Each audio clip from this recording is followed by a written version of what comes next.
আজ বাড়িতে অব্র একা আছে। মা বাবা দুজনেই গেছে বড় মাসির বাড়ি। তাদের কেনা নতুন বাড়িতে আজ গৃহপ্রবেশের অনুষ্ঠান। সামনে মাধ্যমিক, তাই ইচ্ছে থাকলেও সে যেতে পারেনি তাদের সাথে। রাতে খাওয়া দাওয়ার পর্ব শেষ করে পড়তে বসেছে সে।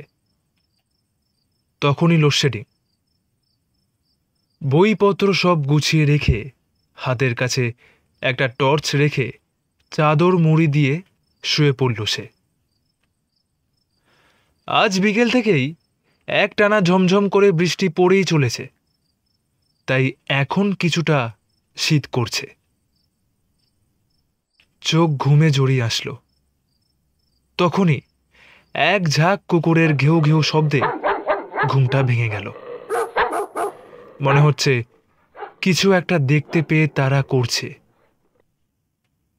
এবার মনে হচ্ছে কুকুরগুলো একদম তাদের বাড়ির গেটের সামনে ঘেউ ঘেউ করছে। আজ রাতে আর ঘুম হবে না মনে হলো। বাইরে বেরিয়ে কুকুরগুলোকে তাড়াবার সাহসও হলো না, যদি কামড়ে দেয়। হঠাৎ কুকুরগুলো একেবারে চুপ করে গেল, আর ঠিক তখনই বাড়ির ডোর বেলটা বেজে উঠল। এত রাতে আবার কে এলো? জানলা দিয়ে তাকিয়ে দেখল বৃষ্টি ততক্ষণে থেমে গেছে। হাতের টর্চ নিয়ে নিজের রুম থেকে বেরিয়ে এসে বাড়ির মেন দরজাটা খুলে দেখল কেউ নেই বাইরে। অদ্ভুত তো।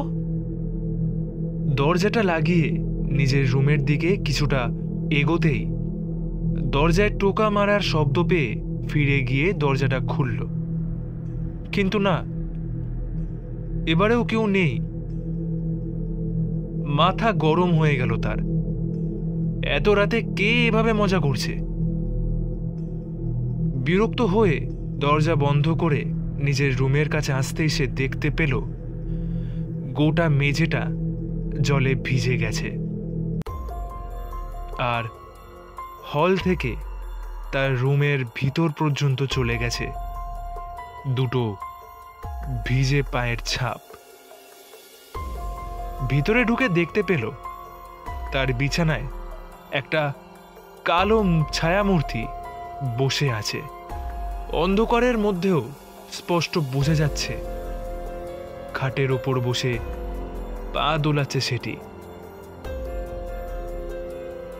কে কে কে ওখানে?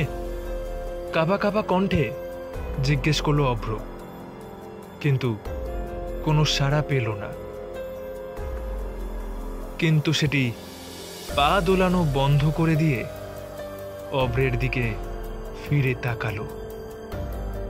সে টর্চের আলো ফেলল কালো অবয়বটির ওপর, কিন্তু এ কি? সেটির ওপর কোনো আলো পড়ছে না। সেটি একটি কালো ছায়াই হয়ে রয়েছে। ভয়ে কলকল করে ঘামতে লাগলো সে। হাত থেকে টর্চটা পড়ে গেল। নিজের রুম থেকে বেরিয়ে অন্ধকারে কোনো রকমে হাতড়াতে হাতড়াতে বাড়ির মেন দরজার সামনে এসে দরজা খুলতে গেল, কিন্তু কিছুতেই দরজাটা খুলল না। মনে হচ্ছে বাইরে থেকে কেউ লক করে আটকে দিয়ে গেছে। একটু আগেই তো দুবার দরজা খুলল, তখন তো কোনো অসুবিধে হয়নি। আবারও 2-3বার দরজাটা খোলার চেষ্টা করল সে নিজের শরীরের সমস্ত বল দিয়ে, তবু দরজা খুলল না। তখনই অভ্র ঘাড়ে শীতল নিঃশ্বাসের স্পর্শ পেল। ভয়ে কাঁপতে কাঁপতে পিছন ফিরে দেখল তার সামনে ছায়া মূর্তিটি দাঁড়িয়ে। সেটির দুটো চোখ বাল্বের মতো জ্বলজ্বল করে উঠেছে। ভয়ে চিৎকার করতে চাইল, কিন্তু গলা দিয়ে কোনো আওয়াজ বের করতে পারল না, কারণ ততক্ষণে কালো অবয়বটি তার টুটি চেপে ধরেছে। অব্র শ্বাস নিতে পারছে না, দম আটকে আসছে তার। নিজেকে ছাড়াবার জন্য আপ্রাণ চেষ্টা করছে সে, কিন্তু পারছে না। হাত দিয়ে ধরতে চাইছে সেই কালো অবয়বটিকে, কিন্তু সেটিকে স্পর্শ করতে পারছে না সে। মা বাবার কথা খুব মনে পড়ছে তার, চোখ ফেটে জল বেরিয়ে আসছে। এবার ছায়া মূর্তিটি তার গলা আরো জোরে টিপতে থাকে। জিভ বেরিয়ে আসছে অভ্রের, দৃষ্টি ঝাপসা হয়ে আসছে।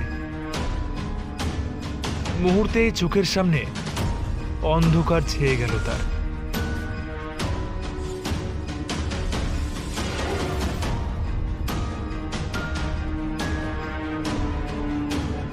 পরদিন সকালে অব্রের বাবা মা বাড়ি ফিরে এসে দেখলেন তাদের বাড়ির গেটের পাশে মরে পড়ে রয়েছে 4টি কুকুর।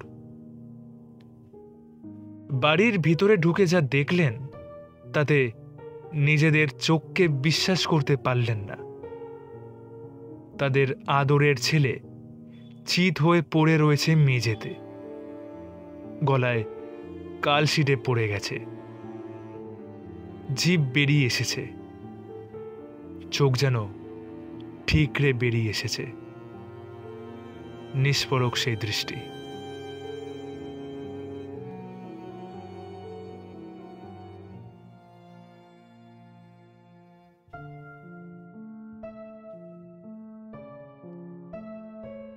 এতক্ষণ আপনারা শুনছিলেন লেখক দীপ প্রামাণিকের কলমে একটি গা ছমছমে ভূতের গল্প, কালো ছায়ার কবলে। আজকের গল্পের সূত্রধর ও গল্প পাঠে ছিলাম আমি, অভয়। সমগ্র পরিবেশনায় টিম মিডনাইট স্টোরি হান্ট। ধন্যবাদ লেখক দীপ প্রামাণিককে যে এত সুন্দর গল্পটি আমাদের অডিও রূপে নিয়ে আসার জন্য স্বীকৃতি দিয়েছেন। কেমন লাগলো আজকের গল্প জানাতে ভুলবেন না আমাদের কমেন্ট বক্সে। আর এই রকমই নিত্য নতুন গল্পের আপডেট পেতে এখনই আমাদের চ্যানেল মিডনাইট স্টোরি হান্টকে সাবস্ক্রাইব করুন ও পাশে রাখা বেল আইকনে প্রেস করে নোটিফিকেশন অল করে দিন, যাতে প্রত্যেক সপ্তাহের গল্প আসলে সবার আগে আপনার কাছে চলে যায়। সুস্থ থাকবেন, শুনতে থাকবেন ও সঙ্গে থাকবেন। ধন্যবাদ।